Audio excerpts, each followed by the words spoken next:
الله الرحمن الرحيم maanta oo isniina ama hakad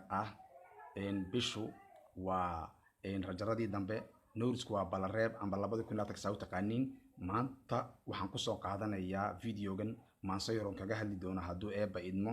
koronahan masiibadan qarniga 11aad saamaysa adduunka ee kala awda adduunka haddaan maansadii idin bilaabo bismillaahir rahmaanir rahiim ilaah waxsan naga dhawaaji horaa loo yiri nin noolow maxaa aragti ku laaban waa arin yaab leh aafadan dunida kala awdaye ahna inuu ardaagiisa soo dhaafi iyo u diiday aguugii iyo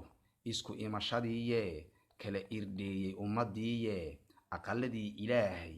awgii loo xidhay argagax iyo kala shaki iyo istakoor ku kala ridaye idayla dunidii sidii abaydin afdalo ku dhacay afka u wada duubaye dhaqaalihii afuufaye araxda ka jabiyay loo itaalaayahe adduunkii dhamaantii yaabka u keenaye alleer wala geliyay isku wada mid ka dhigaye astaan mid ah afka ugu duubaye mid kastiba dhankiisa la aleegadaye uurku taalla muquushaye intii aayar noola ahayd ilbaabadii u xidhaye iska daayaa arsaaqdiiye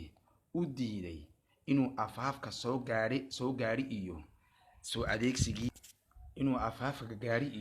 soo adeegsigiye afka juqda gabsiiyay aamuska u keenay iyo insanima aragta corona ee bownaga dulqaad adaa awood iyo mulki u laho ilgibirsigeed ku soo afmeeri kara sanbabka ataagaha in baniday in karantinimeeyay inna asiibaye lala tacaalayo urquyinkoogii iyo